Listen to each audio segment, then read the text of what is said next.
Hello everyone, कैसे हैं सारे बच्चे। बेटा आज हम एक ऐसा टॉपिक तैयार करने वाले हैं।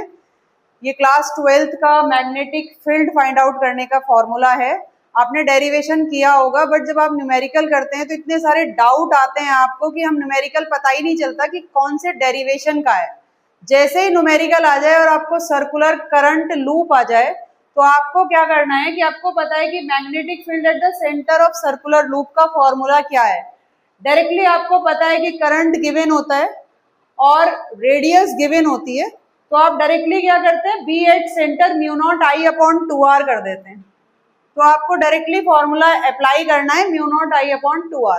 लेकिन अगर कॉइल हाफ है तो आप क्या करेंगे, आप डायरेक्टली फाइंड आउट कर लेंगे कि बी अगर सेंटर पे कैलकुलेट करना है तो mu naught I upon 2r और आप उसको डिवाइड कर दे देंगे बाई 2 से, तो आपकी वैल्यू क्या आ जाएगी, mu naught I upon 4r।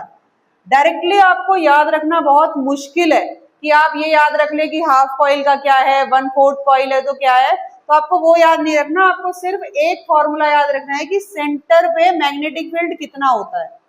Half आ जाती है तो आप हाफ कर देना। अगर 1/4 कॉइल का ये साइज है, ये 90 डिग्री एंगल है, तो आप क्या करेंगे, डायरेक्टली b को डिवाइडेड बाई 4 कर देंगे, mu naught upon 2r divided by 4। तो आपका डायरेक्ट फॉर्मूला क्या आ जाएगा, mu naught I upon 8r। और आप उसमें करंट की वैल्यू और रेडियस की वैल्यू पुट कर देंगे, आपको dl फाइंड आउट करना ही नहीं है। लेकिन अगर केस ये है कि आपको नहीं याद है फॉर्मूला क्या है, आप भूल गए कि मैग्नेटिक फील्ड सेंटर पे फाइंड आउट करने का formula mu naught upon 2r है, तो बायो सेवर्ट लॉ आपको सबको याद होता है। आपको क्या करना है कि mu naught upon 4 pi I D L sine theta upon R square से, बायो सेवर्ट लॉ से आप डायरेक्टली भी फॉर्मूला जनरेट कर सकते हैं, डिराइव कर सकते हैं।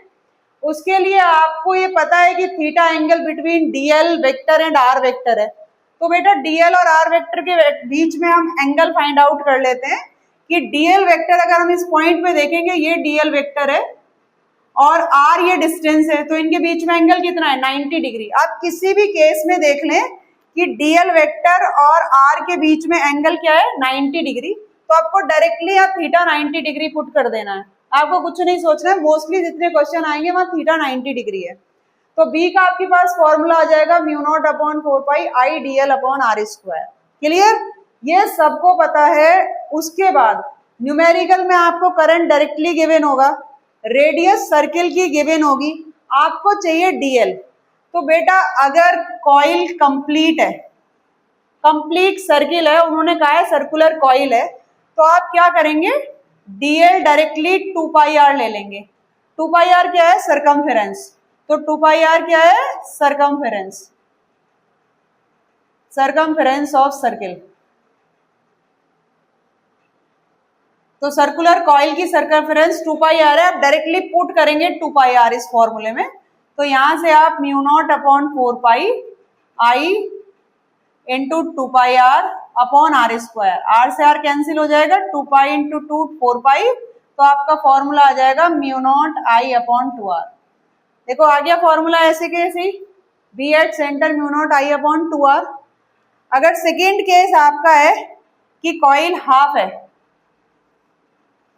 तो यहाँ लेंथ कितनी हो जाएगी, आप डीएल क्या रखेंगे, आप डीएल की वैल्यू रखेंगे pi r, 2 pi r divided by 2। तो आप जैसे ही फॉर्मूला यहाँ डेराइव करेंगे डीएल रख के, तो बी की वैल्यू क्या आ जाएगी, mu naught upon 4 pi I, और इसकी वैल्यू आप क्या रखेंगे, 2 pi are upon 2 divided by r square. आप इसको सॉल्व करेंगे तो बेटा फॉर्मूला यही आएगा, mu naught I upon 4r। Clear, क्या आएगा formula, mu naught I upon 4r। अगर आपको क्लियर नहीं है तो आप कमेंट सेक्शन में पूछ सकते हैं। नेक्स्ट थर्ड, अगर आपके पास केस ये है कि ये 90 डिग्री एंगल है, तो डायरेक्टली आप क्या करेंगे, आप डीएल को क्या रखेंगे, 2 पाई आर अपॉन 4 और बी कैलकुलेट करेंगे, तो डायरेक्टली आपके पास B mu naught I upon 8r आ जाएगा। क्लियर, लेकिन बेटा एक फोर्थ केस है, यहां सर्कुलर कॉइल है कंप्लीट, यहां हाफ कॉइल है, यहां 1/4 है, बट अगर आपको ये दे दें कि ये एंगल अल्फा है, ये डीएल लेंथ है और ये रेडियस आर है, तब आप क्या करेंगे? ना तो आप dl 2 पाई r ले सकते हैं इस केस में, नहीं आप dl 2 पाई r बाई 2 ले सकते, ना ही आप 2 पाई r अपॉन 4 ले सकते। तो डायरेक्टली आपको dl काउंट करने के लिए, dl कैलकुलेट करने के लिए आप क्या करेंगे, एक फॉर्मूला लगाएंगे, angle equal to arc upon radius. क्या लगाएंगे? Angle equal to arc upon radius. आपको पता है एंगल क्या दिया है? एल्फा। एंगल क्या है? एल्फा। आर्क क्या है हमारे पास? dl। और रेडियस क्या है? r। यहां से हमारे पास dl आ गई एल्फा r। आप डायरेक्टली उठा के इस फॉर्मूले में पुट कर देंगे dl की वैल्यू और आपके पास आंसर आ जाएगा। आप न्यूमेरिकल इजीली सॉल्व कर सकते हैं। आपको क्या चाहिए?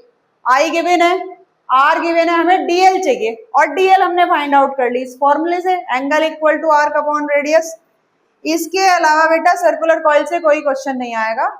तो आप डायरेक्टली सबसे पहले ये रिकॉग्नाइज करें, ये पहचाने कि आपका जो क्वेश्चन है वो सर्कुलर कॉइल का है और उसमें केस कौन सा बन रहा है। आप रटो मत, आपको सिर्फ एक ये फॉर्मूला याद रखना है।